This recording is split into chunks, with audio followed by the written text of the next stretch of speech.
So, pag-usapan natin ang GTE. Alamin muna natin kung ano ang GTE.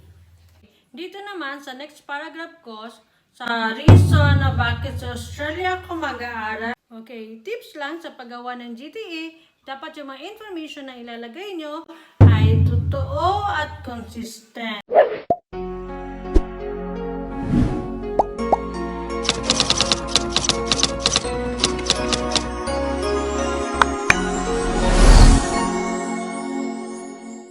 Hi guys! It's me again, John Mangaron, and welcome back to my channel. So for today's video, I'm going to share with you the actual content of my GTE that I submitted when I apply an Australian student visa. Yung GTE ko po, ako po mismo ang gumawa, pero tinulungan naman po ako ng agent ko para mabuo namin yung GTE ko. Mahaba po siya, 11 pages. Kaya kung may agent din po kayo, malamang tutulungan din po kayo para mabuo po ninyo yung GTE ninyo. By the way po, thank you so much sa mga nanood ng first video ko. Sa mga hindi pa po nakapanood, panoorin nyo po, baka may makuha po kayo at pwede makatulong sa application nyo. Sa mga bago pa lang po sa channel ko, welcome po. So, pag-usapan natin ang GTE. Alamin muna natin kung ano ang GTE. So, GTE stands for Genuine Temporary Entrant, or tinatawag din siyang Statement of Purpose. Isa itong letter na kung saan parang kinakausap mo ang immigration officer kung bakit gusto mo mag-aral sa Australia. Kung bakit gusto mo doon ipagpatuloy yung pag-aaral mo. Kailangan nang ma-convince ang immigration officer na magre-review sa application mo na genuine yung intention mong mag-aral sa Australia. Kumbaga pure yung intention mo na mag-aaral ka lang o mag-study ka lang at hindi work yung habol mo. Okay, pag-usapan na natin ngayon yung GTE ko. Okay, ano ba yung laman ng GTE ko? So, ito siya. 11 pages. Long bond paper pa. So, yun. Paano ko ba inumpisahan yung GTE ko? So, inumpisahan ko siya. May nakalagay siya dito na recipient. Okay? Tsaka address. Yung Department of Home Affairs. Tsaka yung address nila sa Manila. Okay, sa introduction, nakalagay yung name ko, age ko, address ko, tapos yung name ng husband ko, name ng mga anak ko, pati mga work nila, anong grade or year nila, yung nilagay ko doon. Next paragraph ko, sinabi ko kung ano yung tinapos ko, kailan ako nagtapos, then bakit yung course na yun ang kinuha ko. Sinabi ko nung maliit pa ako na pangarap ko talaga maging teacher kasi nilook up ko yung teacher ko noon na laging nagsusupport sa akin, magaling magturo. So yun, nilagay ko yun siya doon. Then sa next paragraph naman, dito na pumasok yung study gap tsaka yung mga circumstances na pinagdaanan ko. Okay? Sinabi ko dito na I set aside my dream to become a teacher kasi nabuntis ako ng maaga. Tapos, huminto ako sa pag-aaral. So, ang nangyari, nag-abroad ako para mabigyan ko ng magandang kinabukasan yung mga anak ko. Then, nilagay ko din yung year. Sinabi ko dito, my first employer was an Australian family. I got hired from August 2006 to December 2008. Okay, after my contract, I came back to the Philippines and spent quality time with my family for 5 months. In June 2009, I decided to go back to Dubai on a tourist visa. And before my tourist visa has expired, I met my second employer, a Turkish family, in August 2009 and got hired until June 2011. Okay, sinabi ko rin yung trabaho ko na pwedeng mag-connect doon sa course ko. What I enjoyed the most from these jobs is when I help the kids with their studies, teaching them how to read and write and reading them books in bed before going to sleep. Then, sinabi ko din na June 2011, I came back to the Philippines. Okay, for almost 2 years, I focused on taking care of my family since I cannot work as I have a baby and I am breastfeeding. Then it was June 2013, I decided to pursue my dream to become a teacher. Okay.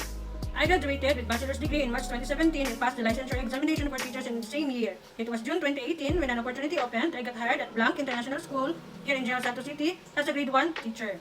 Then unfortunately, my contract was not renewed when the COVID-19 pandemic hit the country in early year 2020. Every place in our city was put under lockdown and all establishments are closed down. Okay, as a result of losing my first teaching job, I work as a part-time home and online tutor at LMJ Easy Learn Tutorial Services. Still in education for kids from year 2020 until the present. Then sinabi ko din kung ano yung mga duties ng mga tutor. So, dito sa next paragraph ko, dito na pumapasok yung reason ko bakit gusto ko mag-aral sa Australia. So, sabi ko dito, my work experience and passion for teaching young children gave me the idea of running my own family daycare someday.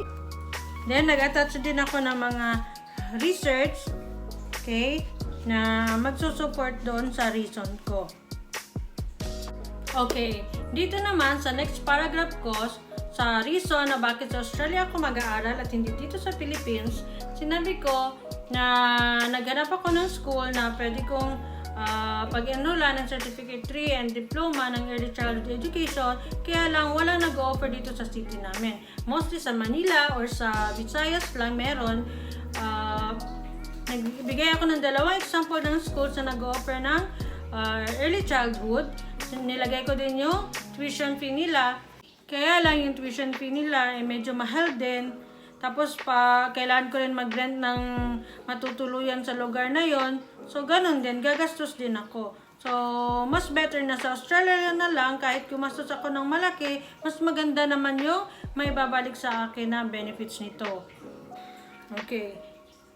Kinumpare ko din yung Canada, UK, tsaka Australia. Kung bakit yung Australia napili ko, bakit hindi Canada, bakit hindi UK. Sa UK kasi, yung style ng pag-aaral nila doon is independent. Yung binibigay lang nila sa iyo yung subject nila or topic nila, then ikaw na bahalang mag-aral. Based lang yun sa mga na-research ko. Then, sa Canada naman, masyadong malayo. Kung magta-travel ka doon at gusto mo umuwi ng Pilipinas, hindi ka kaagad-agad makakauwi. Tapos, mahal din yung ticket. Then, halos buong taon malamig. So, hindi ko gusto yung ganun na weather. Pero sa Australia, mas maganda yung weather nila compare sa Canada. Sa Australia din, sa Melbourne, nandun yung mga kapatid ko na anytime pwede ko hingan ko ng tulong, pwede mabigay sa akin ng moral support, financial support, o kahit na anong support na pwedeng mabigay nila sa akin. Kung in case din sa emergency, pwede akong umuwi agad kasi malapit lang yung Australia sa Philippines compare sa UK and sa Canada. Okay, nag-attach din ako ng mga research ko para ma-support ko yung mga sinasabi ko doon sa reason ko. Okay? So, yung mga website na tinignan ko yung gostudy.com tsaka yung studymelbourne.vic.gov.au. So, yun yung mga website na tinignan ko para makatulong dito sa GTE ko. Okay, next is yung comparison naman sa school. Bakit bakit itong school na to ang napili ko, bakit hindi dito, bakit hindi yung isa. Okay? Tiningnan ko yung mga website ng mga bawat school para makita ko kung ano yung mga nila, yung mga comparison nila. So, nilagay ko yung mga tuition fee, hindi ko to napili kasi yung isa masyadong mahal compare dito sa isa. Yung isa naman, mas maikli yung work placement hours nila compare dito sa isa. So, yung napili ko na school, yung ALG, kasi mas yung, mas yun yung better na naisip ko na. Okay, dito naman sa part na pagkatapos kong mag-aral sa Australia, ay babalik ako dito sa Philippines. Sabi ko, yung family ko, yung asawa ko, tsaka anak ko, gusto ko mag-spend ng quality time sa kanila, bilang to make up yung mga time na hindi kami magkasama. Okay? And syempre, yung second daughter ko, mag-graduate siya sa 2024. Sabi ko, gusto ko, andito ako, ayokong i-miss yung importanteng event na yun sa buhay niya. Okay? Then, lastly, sabi ko, we also have a motorcycle loan which is under my husband's name. And feeling that I want to sustain a home Wi-Fi in our house, one of my children's needs for their studies. It is under my name. So, yun. Sinali ko na rin yun sa home ties ko para makita nila na totoo naman na kailangan talaga yun ng mga anak ko sa pag-aaral nila. Okay. Dito naman sa future plan ko, sinabi ko na, as I mentioned, I will return to my country, the Philippines, and open up my own family daycare center in my hometown. Okay. With the international qualification and experience that I'll be gaining while studying abroad, I will be able to provide more advanced and appropriate teaching strategies designed to each of young learners. Okay, nag-attach din ako ng more research para makita nila na talagang nag-research ako sa future plan ko at sa mga opportunities na pwede kong pasukin doon. Okay, tips lang sa paggawa ng GTE, dapat yung mga information na ilalagay nyo ay totoo at consistent. Okay? Kasi maraming nagtatanong na pwede ba akong maglagay ng ganito kahit hindi naman talaga nangyari sa kanila. Wag po kayong magsusulat ng mga bagay na hindi naman totoo para maging strong lang yung GTE nyo. Kasi malalaman ng mga immigration officer kung talagang genuine yung mga sinusulat nyo. Okay? Halimbawa, yung sa mga documents, okay? Dapat yung ipoprovide nyo na documents ay totoo talaga, hindi fake. Maraming nagtatanong na pwede po ba ako magpagawa ng certificate of employment na hindi naman talaga doon sa nila sa previous nila na employer o hindi naman talaga nila na pagtrabahuan. So hindi po, kasi kahit ano pong gawin nyo, malalaman ng immigration officer at maaari kayong ma-blacklist. Hindi na kayo makapunta sa Australia kahit kailan. Okay, sa study gap nyo naman, i-explain nyo lang po na mabuti yung mga ginawa nyo nung mga panahon na hindi po kayo mag-aral at yung mga study gap na mahaba, for example 3 to 5 years o pataas pa, I suggest mag-enroll po kayo ng mga short courses para hindi po mag-isip si immigration officer kung bakit ngayon mo lang naisipang mag-aral, bakit hindi mo noon naisipang mag-aral. Okay, pero kung yung study gap nyo naman po ay nakapag-work po kayo at related doon sa tinapos nyo, ay pwede naman po, kaya nyo pong i-justify yun sa GTE nyo. So, push mo yan, te. Then, yun, research. Mag-research po kayo ng mabuti tungkol sa mga course na gusto nyo, yung school na gusto nyong enrollan.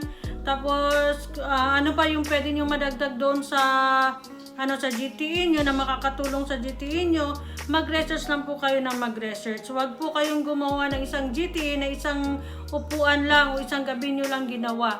Dapat pag-isipan nyo pong mabuti. Kung yung sa akin, mga siguro 2 weeks yung ginawa bago ko sinabit sa agent ko. Pagdating naman sa agent ko, ginawa nila, inedit nila ng 3 weeks. So, maganda po yung kinalabasan. Kasi may time na hindi ka po talaga makapag-isip ng maayos kung isang gamit mo lang gagawin. So, yun po. Dapat yung mag-research ka na mag-research. Maghanap ka ng mga website na makakatulong dyan sa courses nyo or sa school mo. Kung bakit yun yung mga napili mo. Okay? Then, huwag masyadong umasa sa agent mo. Kasi, mas maganda yung ikaw mismo yung gumawa, ikaw mismo yung magsulat kasi ikaw yung nakakalam ng circumstances, experience mo, tsaka yung mga interest mo. Yun. Tsaka ikaw yung mas makaka-justify ng mga sinusulat mo. Okay? Yung mga ginawa mo. So, yun. Kasi yung agent, andyan lang yan sila para guide sa atin. So, yun lang guys. Sana may nakuha kayo o napulot kayo mga information na pwede makatulong sa paggawa nyo ng GTE. So, kung may mga suggestion kayo, comments, or question na hindi ko pa po nababanggit o hindi ko pa po nasabi dito sa vlog na to, just leave a comment below at sasagutin ko po sa next vlog ko. Kung nagustuhan niyo po itong video ko, please like, subscribe, and click the notification bell para updated po kayo sa video ko. So, yun lang. God bless and goodbye!